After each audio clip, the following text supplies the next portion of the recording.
Demain 13 novembre est la date butoir du passage de l'analogie au numérique, la TNT, au rendez-vous dans les foyers du district d'Abidjan. Et puis quelques 13 000 réfugiés maliens ont été contraints de fuir pour la deuxième fois en 2 ans le camp de Goudobo dans le nord-est du Burkina Faso après plusieurs attaques de groupes armés. Bonsoir et bienvenue dans le journal. À partir de demain, donc, 13 novembre, le district d'Abidjan va migrer vers la télévision numérique terrestre TNT. L'annonce a été faite par le président du conseil d'administration de la société de télédiffusion IDT. 85% des populations y ont accès à l'intérieur du pays. Et fin 2021, toute la Côte d'Ivoire va basculer du système analogique au numérique. Écoutons le PCA de la société de télédiffusion IDT. Il y a déjà des localités dans notre pays qui sont déjà à la TNT, mais à Abidjan, à partir du 13 novembre, le système analogique va être totalement arrêté pour passer directement à la TNT. Donc nous sommes venus donner cette information-là aux autorités administratives et coutumières pour qu'elles le propagent aux populations. Nous avons commencé la campagne depuis longtemps, mais il était bon pour nous d'échanger avec les populations. Pour être plus complet sur cette actualité, sachez que pour recevoir le signal de la TNT, il faut un poste téléviseur aux normes MPEG4 AVC/DVB-T2 et une antenne TNT ou un poste téléviseur hors norme, y compris décodeur et une antenne TNT. Cette technologie offre une meilleure qualité d'image et de son, l'accès à plus de chaînes et une multitude de programmes et la diffusion de plusieurs chaînes de télé sur une seule fréquence, notamment RTI 1, RTI 2, la 3, etc., auquel s'ajoute le bouquet payant Easy TV. Une fois le kit acheté, le service est gratuit, aucun abonnement n'est admis. En plus, pas de coupure de signal en cas d'orage. Et puis le prix du kit est fixé à 10 000 francs CFA pour le décodeur, 6 000 francs CFA pour la moyenne antenne et 8 000 francs CFA pour la grande antenne. L'installation de ce dispositif à domicile coûte 5 000 francs CFA. 29 plombiers ont reçu leur attestation de fin de formation. Ils pourront s'insérer dans les tissus sociaux professionnels, notamment dans le secteur du bâtiment. Un projet rendu possible grâce à l'Institut de coopération et de développement en collaboration avec le groupe Sopal à Bonois dans le sud du pays. Le reportage de Joël Gossé. Au centre technique d'Orient de Bonois ce vendredi, l'enthousiasme était palpable. Ils sont venus nombreux, autorités, enseignants, élèves et invités à la cérémonie d'inauguration des ateliers de plomberie et de la remise d'attestation à la première promotion de formation courte qualifiante en installation sanitaire. Un projet porté et conçu par 2 structures, le groupe Duval et l'IECD, l'Institut de coopération et de développement, suite à un constat empirique d'une pénurie de main-d'œuvre dans le secteur. Ils sont au nombre de 29 à bénéficier de ce projet qui n'est qu'à son premier round. Ils ont reçu leur attestation après 3 mois de formation des mains des autorités présentes et équipés par le groupe Sopal, expert dans la fabrication de matériaux et équipements de plomberie. Je pense que ce qui est très important dans ce genre de projet et qui fait, je pense, leur réussite, c'est cette alliance des différents acteurs. Aujourd'hui, on avait avec nous les pouvoirs publics qui sont présents, qui nous suivent et avec qui on travaille de manière très étroite. Ce sont eux aussi qui sont, j'allais dire, une clé de voûte de ce genre de programme.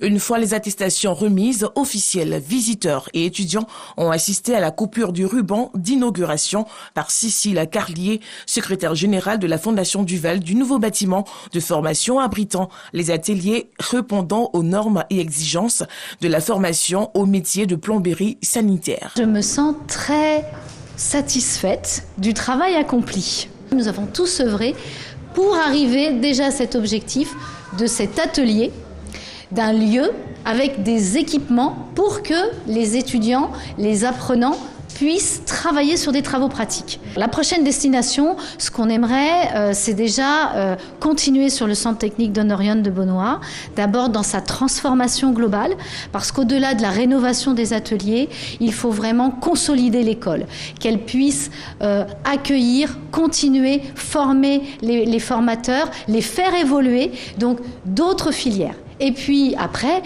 on espère, en tout cas l'ambition de la Fondation Duval, c'est d'aller vers d'autres écoles, dans d'autres filières.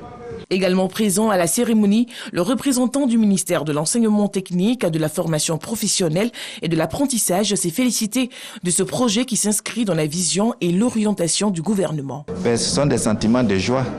Sentiment de joie parce que c'est le fruit du partenariat que nous avons insufflé pour que les établissements de formation professionnelle établissent des partenariats avec les entreprises qui opèrent dans leur secteur d'activité.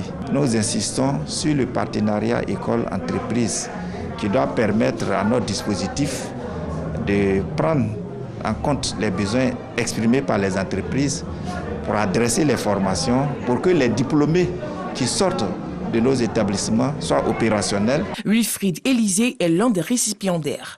Heureux de la formation, il dit être suffisamment armé pour exercer ce métier cher à son cœur. Je me sens enrichi, je me sens transformé par les différentes formations que nous avons reçues ici. J'ai les armes nécessaires à ma disposition pour pouvoir m'insérer. Ce programme et ce centre de formation co-construit avec le secteur privé permettra aux entreprises dans les bâtiments de recruter de la main-d'œuvre qualifiée correspondant à leurs besoins.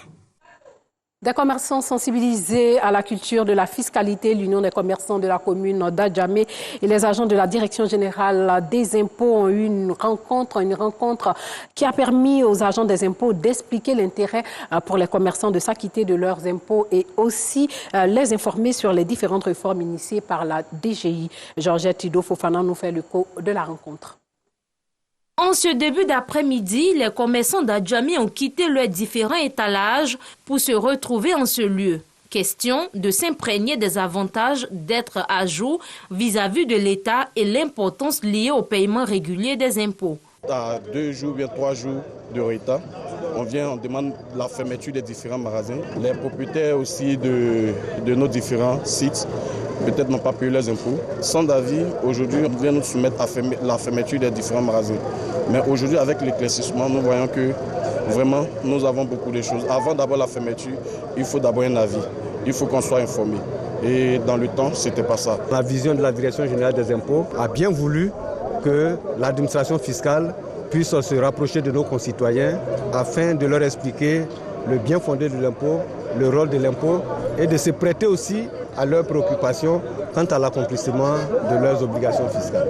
Au cours de cet échange, les commerçants ont pu exprimer leurs préoccupations. L'ensemble des commerçants qui déploraient le manque de communication s'est dit satisfait de cette initiative qui vient améliorer les relations entre les commerçants et la Direction générale des impôts. Nous n'avons pas connaissance des nouvelles réformes que la DGI a prises. Il était temps d'interpeller déjà la DGI de sorte que nous puissions lancer la campagne de sensibilisation sur la nouvelle réforme. Retenons que la campagne de sensibilisation est à sa première édition et couvrira 10 communes d'Abidjan ainsi que des villes de l'intérieur du pays. Un chef février fait ambassadeur de la paix par la World Champlains Association Human Rights United Nations Africa. La cohésion sociale et la paix, des valeurs qui vont de pair et qui sont au cœur de tout développement. Le nouvel ambassadeur de la paix est le chef de village d'Anono qui aura pour mission de prôner le dialogue entre les communautés de son village. Le reportage de Anicette Conan Blessing. Fils et filles du village d'Anono, situé dans la commune de Cocody, ont tenu à être témoins de la désignation du nouvel ambassadeur de la paix et de la cohésion sociale par la WCHAR UN Africa. World Champlains Association Human Rights United Nations Africa. Un choix porté sur Séverin Nangui Dorogo, chef du village d'Anono de la Chambre des chefs à Tchan, pour son implication dans la résolution des conflits intercommunautaires de sa circonscription. Nous sommes venus en son nom ce matin pour remettre la lettre d'accréditation comme le grand médiateur. Il y a eu des difficultés un peu sur le terrain. Donc l'ONU s'est réorganisée à travers qu'on appelle ça, cette organisation, de parler de paix, de cohésion et de l'unité. Pour dire, c'est pas partout on va en justice, c'est pas partout on crée les conflits. Il y a des moments où on parle, donc nous sommes en même temps comme les juges de paix. Une nomination bien accueillie par les habitants de ce village qui comptent l'accompagner dans ses tâches. C'est un honneur et une joie pour ce village à Nono. Nous serons toujours là pour l'épauler à réussir sa mission. La WCHAR, UN Africa, World Chaplain Association, Human Rights United Nations Africa, est une organisation reconnue par l'ONU qui œuvre pour l'égalité et le respect des droits de l'homme, la paix et la cohésion sociale dans le monde entier. Djorogo Sévérin Nangui les accompagnera dans cette tâche. Un mot de religion après le Ghana, le Togo et le Bénin. Le docteur Oxou Park était en Côte d'Ivoire dans le cadre d'une visite officielle en Afrique de l'Ouest, fondateur de l'organisation internationale Youth Fellowship et de la Good News Mission, a entretenu les leaders chrétiens sur le thème Retour à la Bible. Le point avec Joël Gossé. En tournée en Afrique de l'Ouest, le Sud-Coréen révérend Dr Oxou Park, fondateur de l'International Youth Fellowship, a séjourné à Abidjan pendant 2 jours. Au cours d'une rencontre avec la presse, l'homme de Dieu a exprimé sa vision pour le monde, notamment à travers le Mind Education, l'éducation au changement de mentalité, un programme créé en 2001. C'était pas trop facile pour nous de venir jusqu'ici à cause du corona. Heureusement, comme la situation de corona est mieux maîtrisée aujourd'hui, je peux venir ici. Je suis très reconnaissant d'avoir autant de participants. Le sang de Jésus-Christ nous a lavé de tous nos péchés.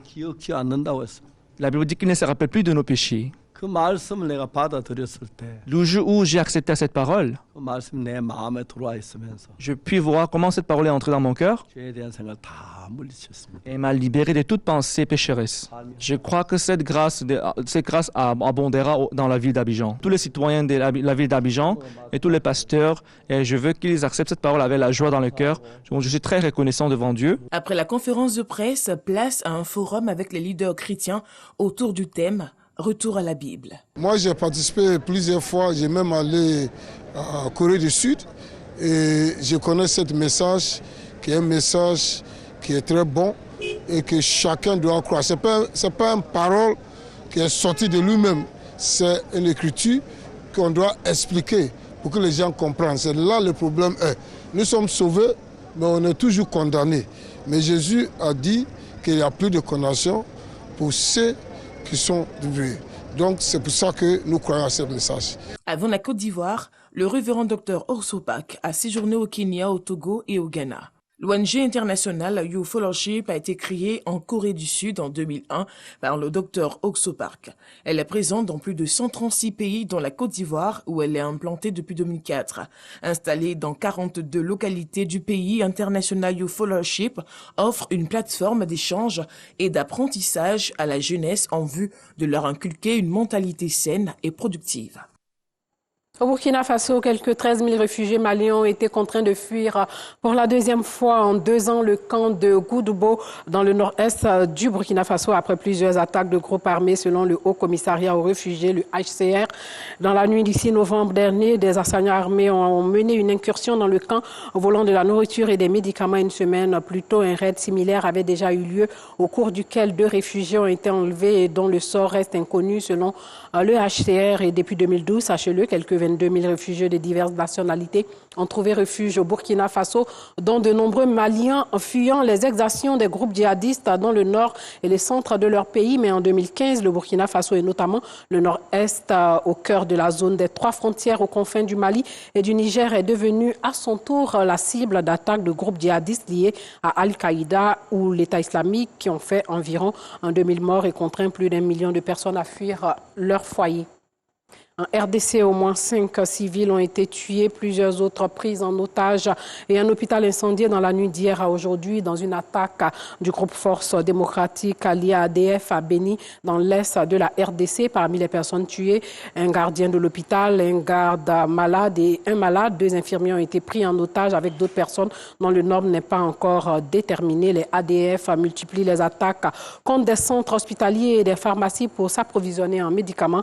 À l'origine, les ADF sont une coalition de groupes armés ougandais opposés au régime du président Yoweri Museveni. Ils sont installés depuis 1995 dans l'Est congolais. Et depuis avril 2019, certaines de leurs attaques sont revendiquées par l'organisation État islamique qui désigne le groupe comme sa province d'Afrique centrale. En mars dernier, les États-Unis ont placé les ADF parmi les groupes terroristes affiliés aux djihadistes de l'État islamique et les provinces du Nord Kivu et de Touran sont placées depuis le 6 mai sous état de siège, une mesure exceptionnelle traditionnels pour lutter contre les groupes armés, les autorités civiles, y ont été remplacés par des officiers de l'armée et de la police.